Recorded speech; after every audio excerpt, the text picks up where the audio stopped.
Hello my dear friends, नमस्कार। कैसे हो सभी? उम्मीद करते हैं बहुत ही अच्छे होंगे, स्वस्थ होंगे, शानदार होंगे और आपकी तैयारी भी अच्छे से चल रही होगी। दोस्तों, आपके लिए लेकर फिर से हाजिर हैं यूपी टेट सी टेट के लिए आपका हिंदी का practice set, previous year questions और एक्सपेक्टेड क्वेश्चंस के साथ ये आपका प्रैक्टिस सेट होने वाला है। सभी क्वेश्चंस बहुत ही इंपॉर्टेंट हैं, सभी को ध्यानपूर्वक पढ़ते हुए समझते हुए आगे बढ़ेंगे। तो चलिए आज की क्लास को शुरू करते हैं। आज का आपका क्वेश्चन नंबर फर्स्ट, जब दो समान व्यंजन आपस में मिलते हैं तो उन्हें क्या कहते हैं? ऑप्शन ए संयुक्ताक्षर, बी द्वित्व व्यंजन, सी व्यंजन या डी संयुक्त व्यंजन। तो देखिए आपसे पूछा दो समान व्यंजन, यानी कि व्यंजन दोनों समान होने चाहिए, एक जैसे होने चाहिए, जो आपस में मिलते हैं तो वो क्या कहते हैं? उनको कहा जाता है आपका ऑप्शन नंबर बी द्वित्व व्यंजन। द्वित्व व्यंजन कहलाते हैं। अब ये होते कौन से? देखिए आपने सुना होगा भाई, दिल्ली देश की राजधानी हमारी नई दिल्ली, तो दिल्ली में ये आपका दो समान व्यंजन हुए, एक आपस में मिले, तो ये जो आपका आधा लय आधा पूरा लय मिल करके ये जो है यहाँ आपका ये द्वित्व व्यंजन होता है। ऐसे दिल्ली, दिल्ली सभी में जो आता है ये द्वित्व व्यंजन हो जाएगा। ठीक है फ्रेंड्स, चलिए आगे बढ़ते हैं। अगला क्वेश्चन, क्वेश्चन नंबर 2, निम्न में कौन सा पश्च स्वर है? ऑप्शन ए आ, बी बै, सी जय या डी डै। अब देखिए आपसे पश्च स्वर पूछा है, जो जिह्वा के आधार पर आपके जो स्वर होते हैं वो तीन प्रकार के होते हैं। कौन कौन से होते हैं? अग्रस्वर, मध्य स्वर और एक होते हैं आपके पश्च स्वर। ठीक है फ्रेंड्स, ये तीन प्रकार के होते हैं। तो आपसे पश्च स्वर पूछा है, पश्च स्वर कौन सा है इनमें से? वो है आपका ऑप्शन नंबर ए आ जो है आपका ये पश्च स्वर होता है। ऑप्शन आपका यहाँ पर बिल्कुल ए सही हो जाएगा। चलिए नेक्स्ट पर चलते हैं। क्वेश्चन नंबर 3, अधोगति का संधि विच्छेद है। जो अधोगति शब्द है इसका संधि विच्छेद क्या होगा? ऑप्शन ए अधो प्लस गति, बी अधि प्लस गति, सी अधम प्लस गति या डी अधय प्लस गति। तो देखिए अधोगति का संधि विच्छेद होगा ऑप्शन नंबर डी अधय प्लस गति। ये आपका कौन सी संधि का उदाहरण हो गया? आपका कौन सी का हो गया फ्रेंड्स? यह हो गया आपका विसर्ग संधि का। ठीक है, देखिए यहाँ पर विसर्ग लगा है, अधय धन गति आपका मिलकर के बनेगा अधोगति। ऑप्शन आपका यहाँ पर बिल्कुल डी सही हो जाएगा। चलिए नेक्स्ट पर चलते हैं। क्वेश्चन नंबर 4, पंकज में कौन सा समास है? जो पंकज शब्द है इसमें समास कौन सा होगा? ऑप्शन ए द्वंद्व, बी द्विगु, सी कर्मधारय या डी बहुव्रीहि। तो देखिए पंकज शब्द जो है ये आपका किसी तीसरे अर्थ का में प्रयोग होता है, किसी तीसरे का अर्थ देता है। तो जहाँ पर भी कोई शब्द किसी तीसरे का अर्थ देता है वहाँ कौन सा समास होता है? वहाँ होता है आपका बहुव्रीहि समास। जो पंकज है ये आपका कमल का अर्थ देता है, ये कमल को कहते हैं पंकज। तो ऑप्शन आपका यहाँ पर डी होगा, बहुव्रीहि समास हो जाएगा इसमें। ऑप्शन नंबर डी राइट होगा बिल्कुल। चलिए नेक्स्ट पर चलते हैं। क्वेश्चन नंबर 5, कारतूस किस भाषा का शब्द है? ऑप्शन ए अरबी, बी फारसी, सी फ्रेंच या डी तुर्की। तो देखिए कारतूस शब्द जो आप ये जो प्रयोग करते हैं, जो कारतूस ये शब्द ये किस भाषा का, ये पूछा गया आपसे। तो ये है आपका ऑप्शन नंबर सी फ्रेंच भाषा का। ये आपका फ्रेंच भाषा का शब्द है जो हम प्रयोग करते हैं कारतूस, तो ये फ्रेंच भाषा का हो जाएगा। ऑप्शन आपका यहाँ पर बिल्कुल सी सही होगा। चलिए नेक्स्ट पर चलते हैं। क्वेश्चन नंबर 6, निम्न में से कौन सा शब्द तत्सम नहीं है? ऑप्शन ए वचन, बी श्लाका, सी तिक्त या डी चार। अब देखिए आपसे पूछा तत्सम नहीं है, यानी कि तत्सम के अलावा कुछ होगा, यानी कि तीन आपके ऑप्शंस तत्सम होंगे, सीधी सी बात है। तो देखिए वचन, श्लाका और तिक्त ये आपके तत्सम शब्द हैं, जबकि चार जो है ये आपका तत्सम नहीं है, ये तद्भव शब्द है। यहाँ पर ऑप्शन आपका यहाँ पर बिल्कुल डी सही होगा। ठीक है फ्रेंड्स, ये तत्सम नहीं है। चलिए नेक्स्ट क्वेश्चन नंबर 7, दीर्घायु का विलोम शब्द होगा। ऑप्शन ए चिरायु, बी अल्पायु, सी नश्वर या डी क्षणिक। अब देखिए दीर्घायु शब्द का विलोम पूछा आपसे, तो आपको दीर्घायु का अर्थ पता होना चाहिए। तो दीर्घायु का अर्थ क्या होता है भाई? लंबी उम्र वाला, अधिक उम्र वाला। तो उसका विलोम क्या होगा भाई? अधिक उम्र वाला, तो मतलब कम उम्र वाला। कम उम्र वाला के लिए देखिए ऑप्शन नंबर बी में लिखा है अल्पायु, यानी कि कम उम्र वाला। तो ऑप्शन आपका यहाँ पर बिल्कुल बी सही हो जाएगा। बी आपका यहाँ पर दीर्घायु का विलोम होगा अल्पायु। ठीक है फ्रेंड्स, चलिए आगे बढ़ते हैं। क्वेश्चन नंबर 8, षटपद का पर्यायवाची है। ऑप्शन ए तितली, बी भ्रमर, सी मकड़ी या डी केकड़ा। तो देखिए षटपद जो बोलते हैं वो बोलते हैं आपका ऑप्शन नंबर बी भ्रमर को। जो षटपद है ये आपका भ्रमर का पर्यायवाची होता है। ऑप्शन बी राइट होता है यहाँ पर भी। चलिए नेक्स्ट क्वेश्चन नंबर 9, जो स्वेच्छा से सेवा करे के लिए एक शब्द होगा। ऑप्शन ए नौकर, बी स्वयंपाकी, सी स्वयंसेवक या डी इनमें से कोई नहीं।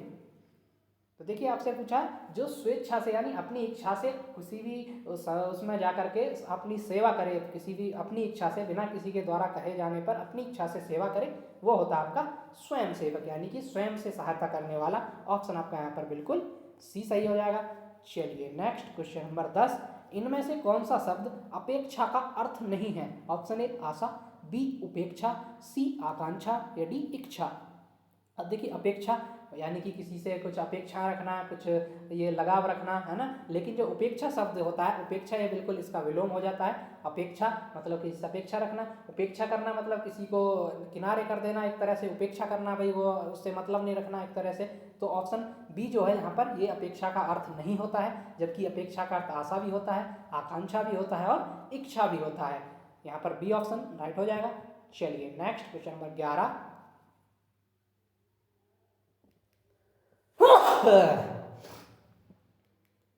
चलिए 11वां क्वेश्चन, इनमें से कौन सा शब्द कनक का समानार्थी नहीं है? ऑप्शन ए सोना, बी मक्का, सी धतूरा या डी गेहूं। तो देखिए कनक शब्द जो है इसका समानार्थी सोना भी होता है, धतूरा भी होता है और गेहूं भी होता है, लेकिन जो मक्का होता है ये कनक का समानार्थी नहीं होता है। इसीलिए हमारा ऑप्शन यहाँ पर बिल्कुल बी सही होगा, बी आपका सही जवाब होगा यहाँ पर। चलिए नेक्स्ट पर चलते हैं। क्वेश्चन नंबर 12, चौकड़ी भूल जाना मुहावरे का अर्थ है? ऑप्शन ए राह न सूझना, बी बराबर बात बदलना, सी पीछा छुड़ाना या डी ठहाके लगाना। अब देखिए मुहावरा क्या है? चौकड़ी भूल जाना, है ना। इसका अर्थ पूछा है तो इसका अर्थ होगा आपका ऑप्शन नंबर ए राह न सूझना, यानी कि कोई राह नहीं सूझ रही, चौकड़ी भूल जाना मतलब कोई राह नहीं सूझ रही है। ऑप्शन आपका यहाँ पर बिल्कुल ए सही हो जाएगा। चलिए नेक्स्ट क्वेश्चन नंबर 13, तेजाब में कौन सी संज्ञा है? ऑप्शन ए भाववाचक संज्ञा, बी व्यक्तिवाचक संज्ञा, सी द्रव्यवाचक संज्ञा या डी समूहवाचक संज्ञा।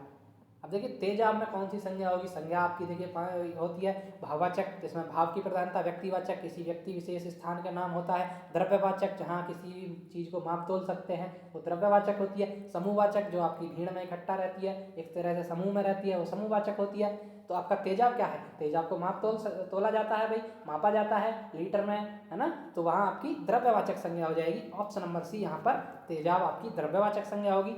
चलिए नेक्स्ट क्वेश्चन नंबर 14, निम्न शब्दों में स्त्रीलिंग शब्द है? ऑप्शन ए टकसाल, बी दाग, सी घर या डी खीरा। अब देखिए स्त्रीलिंग पुल्लिंग के लिए आप शब्दों को वाक्य प्रयोग करके देखिए। अगर स्त्रीलिंग का बोध हो रहा है तो स्त्रीलिंग शब्द है, पुल्लिंग का बोध हो रहा है तो पुल्लिंग शब्द होता है। ऐसे ही टकसाल, दाग, घर, खीरा, इसमें आपसे स्त्रीलिंग शब्द पूछा है ना, स्त्रीलिंग शब्द पूछा है तो स्त्रीलिंग शब्द क्या होगा? ऑप्शन नंबर ए है सही जवाब होगा यहाँ पर टकसाल। देखिए दाग की दाग बहुत गंदे हैं, घर मेरा घर यहाँ पर है, ऐसा तो नहीं मेरा घर यहाँ पर ही नहीं है ना, वो बोलते हैं जैसे यह इसका घर है, तो घर क्या होता है? पुल्लिंग का बोध होता है। खीरा कि खीरा बहुत कड़वा है, खीरा बहुत बड़ा है, खीरा बहुत अच्छा है, यहाँ पर भी आपका पुल्लिंग का बोध हुआ। लेकिन टकसाल जो है ये आपका स्त्रीलिंग शब्द हो जाएगा, यहाँ पर स्त्रीलिंग का बोध होता है, इसीलिए यहाँ पर ऑप्शन ए सही होगा, स्त्रीलिंग शब्द यहाँ टकसाल होगा। चलिए नेक्स्ट क्वेश्चन नंबर 15, इनमें से कौन सा शब्द सदैव बहुवचन में प्रयुक्त होता है? ऑप्शन ए प्राण, बी भक्ति, सी शिशु या डी पुस्तक। अब देखिए सदैव बहुवचन में यानी कि हमेशा वो बहुवचन में प्रयोग होता है, तो वो होता है आपका ऑप्शन नंबर एक प्राण। जो प्राण है शब्द है ये हमेशा बहुवचन में प्रयोग होता है। देखिए उससे बोलते हैं ना उसके प्राण पखेरु हो गए, ऐसा तो नहीं बोलता उसके प्राण पखेरु हो गया, हो गए, है ना, उसके प्राण छूट गए, तो जैसे उसके प्राण बच गए, तो वहाँ पर आपका सदैव बहुवचन में प्रयोग होता है। ये ऑप्शन आपका यहाँ पर बिल्कुल ए सही हो जाएगा। चलिए नेक्स्ट क्वेश्चन नंबर 16, वह घर से बाहर गया, इस वाक्य में कौन सा कारक है? ऑप्शन ए कर्ता, बी करण, सी करण या डी अपादान कारक। तो देखिए आपको वाक्य क्या है? वह घर से बाहर गया, इसमें कारक चिन्ह क्या है? से। अब क्या हो रहा है यहाँ पर? घर से बाहर जाना, यानी कि वह घर से बाहर गया है तो घर से अलगाव का बोध हुआ, भाई घर यहाँ पर है वो बाहर तो निकल गया, वो तो अलग हो गया, अलगाव हो गया। और जहाँ पर भी से के द्वारा अलगाव का बोध होता है वहाँ कौन सा कारक होता है? वहाँ होता है आपका अपादान कारक। ऑप्शन नंबर डी बिल्कुल यहाँ पर सही जवाब होगा। ठीक है फ्रेंड्स, अपादान कारक होगा इसमें। चलिए नेक्स्ट क्वेश्चन नंबर 17, रमेश की पुस्तक पुरानी है, इस वाक्य में पुस्तक शब्द है? ऑप्शन ए विशेष्य, बी विशेषण, सी क्रिया विशेषण या डी सर्वनाम। अब देखिए आपसे पूछा गया पुस्तक शब्द, पुस्तक जो किसी शब्द की विशेषता, जिस शब्द की विशेषता बताई जाती है भाई वही तो विशेष्य होता है। अब यहाँ पर जो पुस्तक शब्द है इसकी विशेषता बताई जा रही है ना, पुस्तक कैसी है? पुरानी है, तो पुस्तक पुरानी जो शब्द है ये तो आपका विशेषण हो गया, लेकिन जो विशेषता बता रहा है किसकी बता रहा है? पुरानी, पुस्तक की, पुस्तक की। तो पुस्तक कैसा हो जाएगा? पुस्तक शब्द हो जाएगा आपका विशेष्य शब्द, इसीलिए यहाँ पर ऑप्शन नंबर ए बिल्कुल सही जवाब होगा यहाँ पर ऑप्शन ए। ठीक है फ्रेंड्स, चलिए नेक्स्ट क्वेश्चन नंबर 18, निम्न शब्दों में प्रेरणार्थक क्रिया है। ऑप्शन ए लिखना, बी जीना, सी चलना या डी दिलवाना। अब प्रेरणार्थक क्रिया क्या होती है? प्रेरणार्थक क्रिया होती है भाई स्वयं से काम ना करके किसी दूसरे के द्वारा काम करवाना, वो आपकी प्रेरणार्थक क्रिया में आ जाता है। जैसे दिलवाना है ना, किसी के द्वारा दिलवाया गया, खुद नहीं दिया, दिलवाया किसी के, तो वहां पर प्रेरणार्थक क्रिया होती है। ऑप्शन आपका यहाँ पर बिल्कुल डी राइट होता है। चलिए नेक्स्ट पे चलते हैं, क्वेश्चन नंबर 19, अहिंसा शब्द में कौन सा उपसर्ग है? ऑप्शन ए हिंसा, बी अहि, सी ए या डी सा। अब देखिए अहिंसा शब्द में उपसर्ग क्या होगा, तो अहिंसा शब्द में उपसर्ग होगा आपका ऑप्शन नंबर सी ए। ये शब्द बनता है आपका ए प्लस हिंसा मिल करके आपका बनता है अहिंसा। ऑप्शन आपका यहाँ पर बिल्कुल सी सही जवाब होता है। ठीक है फ्रेंड्स, चलिए नेक्स्ट क्वेश्चन नंबर 20, आंशिक शब्द में प्रत्यय क्या है? अब आंशिक शब्द में प्रत्यय क्या होगा? ऑप्शन ए कै, बी इक, सी सिक या डी ए। तो देखिए आंशिक शब्द में प्रत्यय होगा वो होगा आपका ऑप्शन नंबर बी इक। अंश प्लस इक मिलकर के आपका बनेगा आंशिक। ऑप्शन आपका यहाँ पर बिल्कुल बी सही होगा, इक प्रत्यय होगा आंशिक शब्द में। ठीक है फ्रेंड्स, तो दोस्तों ये थी हमारी आज की क्लास। आपको क्लास कैसी लगी कमेंट करके जरूर बताएं। जो भी साथी चैनल पर पहली बार हैं कृपया चैनल को सब्सक्राइब कर लें ताकि ऐसी ही इन्फॉर्मेटिव वीडियोज और क्लासेस आपको डेली मिलती रहे। तो चलिए मिलते हैं नेक्स्ट वीडियो में, तब तक के लिए धन्यवाद।